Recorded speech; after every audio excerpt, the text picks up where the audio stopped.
Hello everyone. Last video में हमने interference के बारे में पढ़ा था और फिर उसके बाद उसमें डबल स्लिट एक्सपेरिमेंट पढ़ा था। ऐसे ही इस वीडियो का टॉपिक है डिफ्रैक्शन और इसके बाद इसमें हम इसका सिंगल स्लिट एक्सपेरिमेंट पढ़ेंगे। तो पहले देखते हैं कि डिफ्रैक्शन क्या होता है। तो इसको एक एग्जांपल से समझते हैं। माना ये एक स्क्रीन है और यहाँ पे एक ऑब्स्ट्रक्शन रखा हुआ है ऐसे।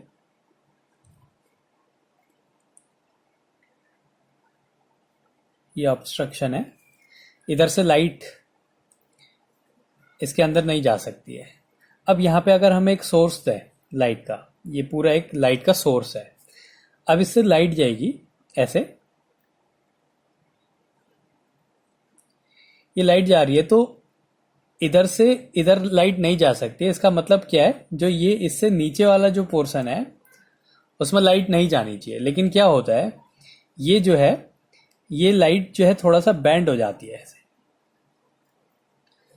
ऐसा नहीं होता है कि इसके पीछे सब जगह अंधेरा हो, कुछ पोर्शन में उजाला हो जाता है। इसका मतलब जो है लाइट है ये बैंड हो गई, इस शैडो पोर्शन की तरफ बैंड हो गई। ऐसे ही क्या है, ये है ऐसे है, यहां से लाइट आ रही है तो लाइट को क्या है सीधे जाना चाहिए था, लेकिन क्या होता है वो ऐसे मुड़ जाती है।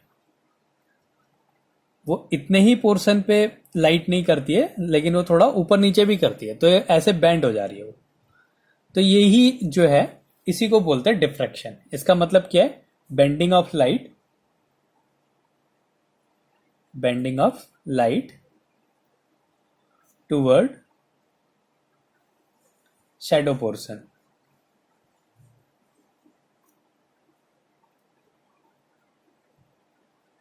इसी फिनोमेना को क्या बोलते हैं, डिफ्रैक्शन। कि लाइट जो है हमेशा शैडो पोर्शन की तरफ बैंड हो जाती है, उसको हम बोलेंगे डिफ्रैक्शन। अब इसके लिए एक एक्सपेरिमेंट किया गया और ये जो जो इमेज बन रही है इसको हम इमेज मान लेते हैं।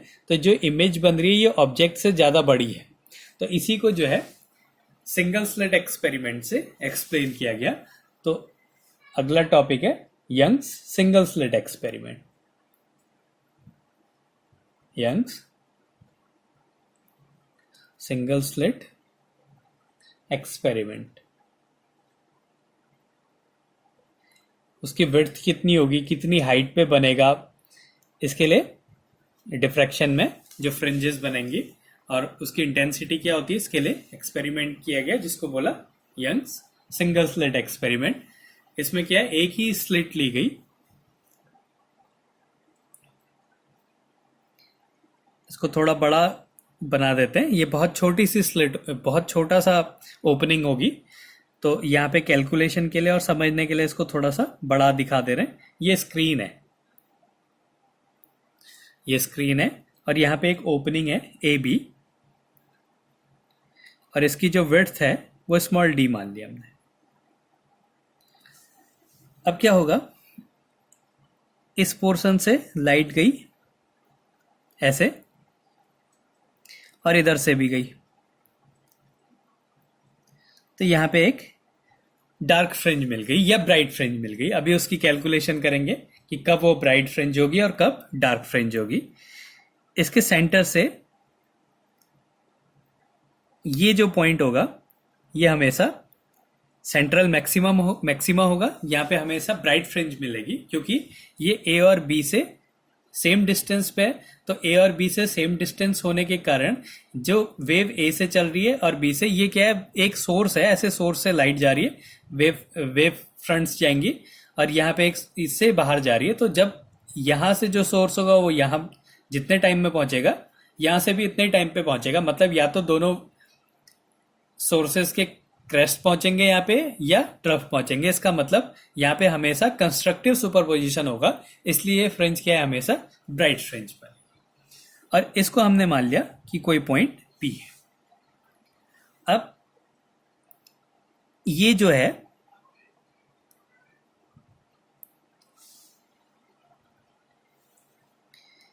इसका फेज डिफरेंस है हमारा,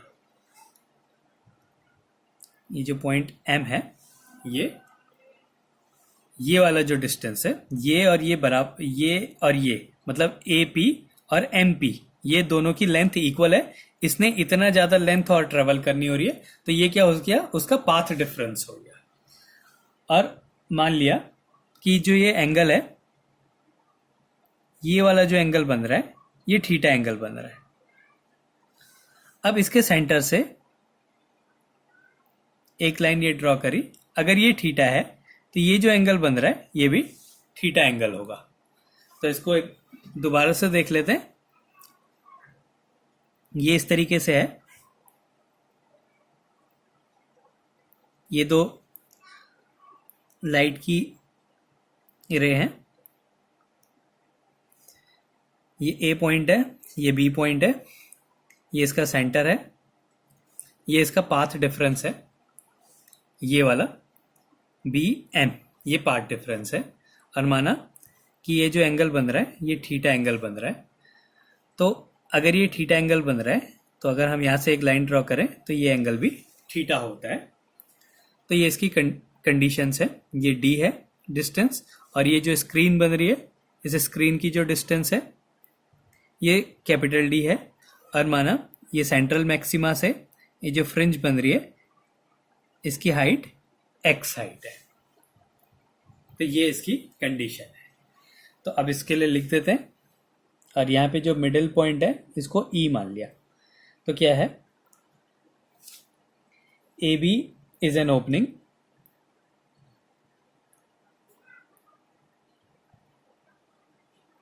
ऑफ विड्थ स्मॉल डी। इस जो ये ए बी जो ओपनिंग है इसकी विड्थ है small D. Screen is at a distance d। जो स्क्रीन की डिस्टेंस है वो इस ओपनिंग से जो डिस्टेंस है वो है कैपिटल डी।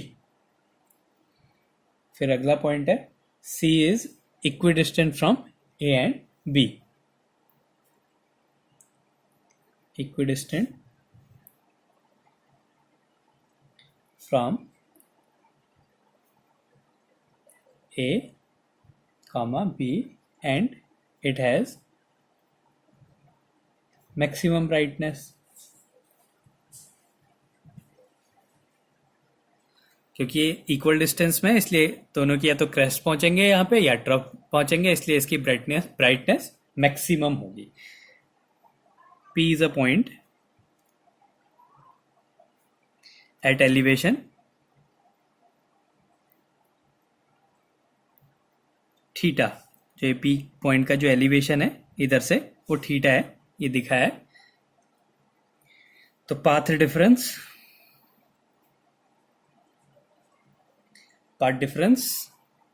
हम निकालते हैं। हमने निकालनी है बी एम की वैल्यू, तो हम यहाँ पे साइन थीटा लेते हैं। Sine theta equals to perpendicular upon hypotenuse. तो ये हो गया परपेंडिकुलर और ये हो गया हाइपोटेनियस। तो B M upon A B, यहाँ पे साइन थीटा ले रहे हैं तो ये परपेंडिकुलर है और ये हाइपोटेनियस है, तो B M upon A B हो गया। तो यहाँ से बी एम की वैल्यू क्या आ गई, ए बी साइन थीटा, और ए बी की वैल्यू है डी, तो ये हो गया डी साइन थीटा। फिर क्या है, ये मिला कि ये जो पी पे है ये जो हमेशा एक डार्क फ्रिंज होगा। कब, जब इसका जो पाथ डिफरेंस है वो एन लैम्डा है। इट इज ऑब्जर्व दैट, ये प्रैक्टिकली इसको टेस्ट किया गया। इट इज ऑब्जर्व दैट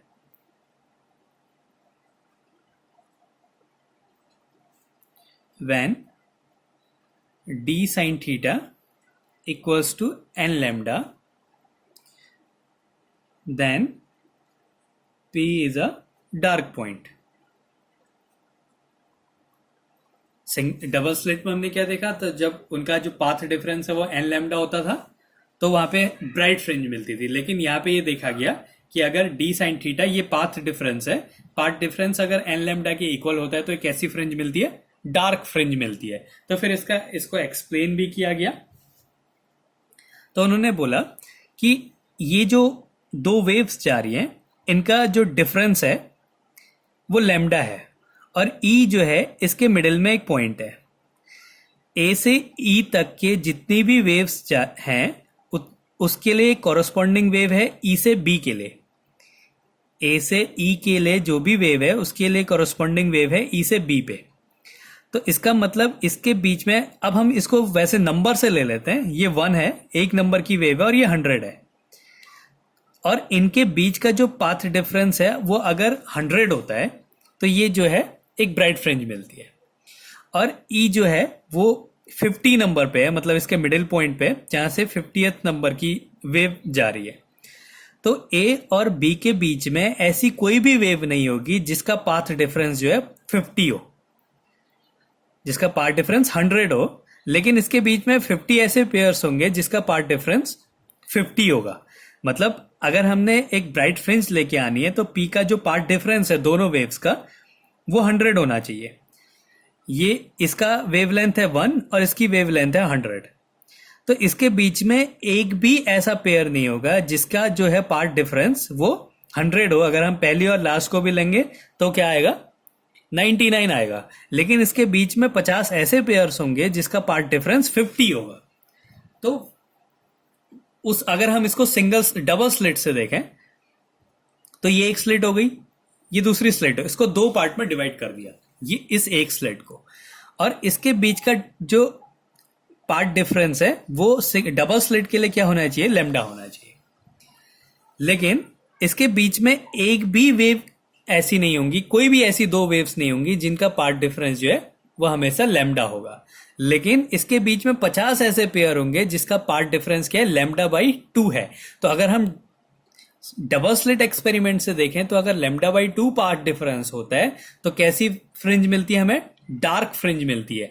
तो अगर हम इसको डबल स्लिट एक्सपेरिमेंट से देखें तो उसके लिए भी क्या है, ये कैसी फ्रिंज मिलेगी, हमेशा डार्क फ्रिंज मिलेगी। तो इसको ऐसे एक्सप्लेन किया गया, is a mid point,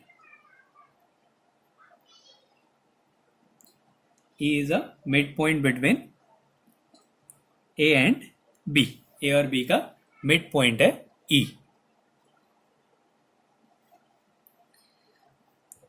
for all point from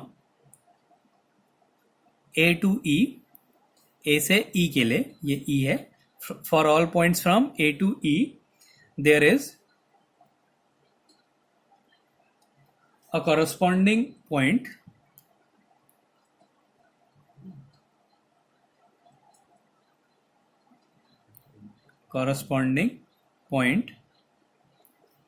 between E to B। A से E के लिए एक पॉइंट यहाँ पे E to B होगा, जैसे 1 हो गया तो यहाँ पे 51 हो गया, पार्ट डिफरेंस कितना हो गया 50। यहाँ पे 2 हो गया, यहाँ पे 52 हो गया, पार्ट डिफरेंस क्या हो गया 50। फिर 3 नंबर, यहाँ पे 53, पार्ट डिफरेंस क्या हो गया 50। तो ऐसे इसके बीच में 50 ऐसे पेयर्स होंगे जिसका पार्ट डिफरेंस 50 होगा, मतलब लैम्डा बाई 2 होगा। तो उससे क्या मिलना चाहिए, एक डार्क फ्रिंज मिलेगी with a path difference lambda by 2. There are no pairs of path difference lambda. Hence, result is that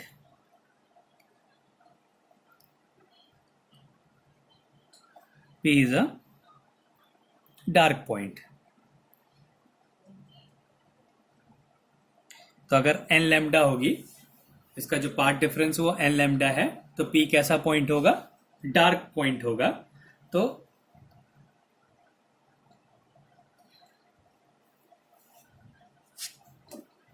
इसको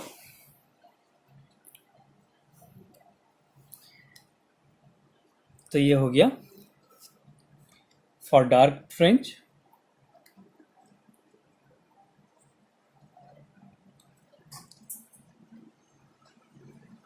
डार्क फ्रिंज के लिए डी साइन थीटा की वैल्यू क्या होनी चाहिए, एन लैम्डा होनी चाहिए। अगर थीटा बहुत ही छोटा है तो d theta equals to n lambda हो जाता है। और यहाँ से थीटा की वैल्यू अगर हम निकालें एन लैम्डा अपॉन डी हो जाएगा। तो ये आ गया थीटा की वैल्यू। अब हम एक और थीटा दूसरे तरीके से निकाल सकते हैं। वो कैसे निकाल सकते हैं? अगर हम ये वाला ट्राइंगल लें, ये वाला ट्राइंगल लें, तो इसमें साइन थीटा क्या हो जाता है? Perpendicular upon hypotenuse. या हम यहाँ से टेन थीटा से भी निकाल सकते हैं, क्योंकि थीटा बहुत छोटा है। तो यहाँ से अगर हम टेन थीटा निकालें, टेन थीटा इक्वल्स टू क्या हो गया? Perpendicular upon base. परपेंडिकुलर क्या है? एक्स अपॉन बेस क्या है? डी। यहाँ पे हमें हाइपोटेनियस नहीं पता, इसलिए हमने इसको परपेंडिकुलर अपॉन बेस से निकाल लिया। तो थीटा की एक और वैल्यू हो सकती है एक्स अपॉन डी। तो ये हमने वैल्यू रख दी यहाँ पे। इस राइट एंगल ट्राइंगल से हमने थीटा की वैल्यू निकाली, वो क्या आ गई? Perpendicular upon base x upon d. तो इसको हम यहाँ पे भी लिख सकते हैं also theta equals to x upon d. तो ये दोनों थीटा की वैल्यूज हैं। तो इससे क्या मिल जाएगा हमें? X upon d equals to n lambda upon d. तो यहाँ से x की वैल्यू निकाल देते हैं, x equals to n lambda d upon d हो जाएगा। तो फर्स्ट डार्क फ्रिंज कब मिलेगी? ये तो सबके लिए हो गया। अब फॉर फर्स्ट डार्क फ्रिंज,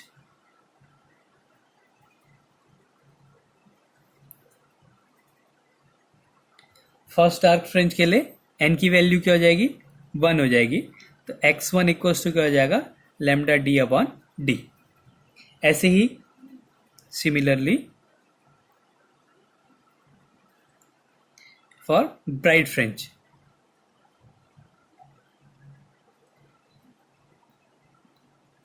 तो जैसे अगर पाथ डिफरेंस एन लैम्डा है तो हमेशा डार्क फ्रिंज मिलती है, वैसे ही अगर पाथ डिफरेंस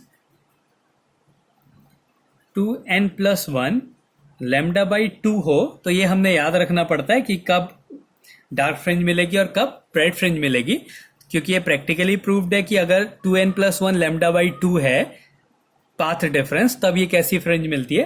ब्राइट फ्रिंज मिलती है। तो फिर छोटा कर देते हैं थीटा को, तो d theta equals to 2n+1 lambda by 2। Theta equals to 2n+1 lambda by 2 d हो जाएगा। फिर थीटा की वैल्यू x अपॉन डी हो जाएगी। x upon d equals to 2n+1 lambda upon 2d। तो x equals to 2n+1 lambda d upon 2d हो गया। तो ये क्या मिल गई? ये डार्क फ्रिंज के लिए था और ये ब्राइट फ्रिंज के लिए था। तो यहां पे भी अगर हम फर्स्ट ब्राइट फ्रिंज निकालें, ब्राइट फ्रिंज कब मिलेगी? जब n की वैल्यू 1 हो। तो x इक्वल्स टू क्या हो जाएगा? 5 lambda by 3 lambda d upon 2d। तो ये क्या हो गई? पहली डार्क फ्रिंज मिली। और जो सेंट्रल मैक्सिमा था वो हमेशा ब्राइट मिलता है, क्योंकि वहां पे या तो दोनों के क्रेस्ट मिलेंगे या दोनों के ट्रफ मिलेंगे। तो इस तरीके से अगर इसका एक इंटेंसिटी ग्राफ बनाए एंगल के लिए, तो जो जब ये हो गई मैक्सिमम इंटेंसिटी, इसके बाद क्या होता है? वो डिक्रीज होने लग जाती है इस तरीके से। ये क्या होता है? डिक्रीज होने लगता है। तो ये हो गई मैक्सिमम इंटेंसिटी I0। और ये थीटा के लिए अगर हम ग्राफ बनाए तो जैसे जैसे थीटा चेंज हो जाता है इंटेंसिटी डिक्रीज होने लग जाती है। जब थीटा 0 हो जाता है तो क्या होगा? इंटेंसिटी मैक्सिमम हो जाएगी। तो थीटा 0 कब होगा? जब वो सेंट्रल मैक्सिमम में पहुंचेगा। तो वहां पे मैक्सिमम ब्राइटनेस मिलती है, फिर ब्राइटनेस डिक्रीज होते जाती है। तो ये क्या है? Single slit experiment.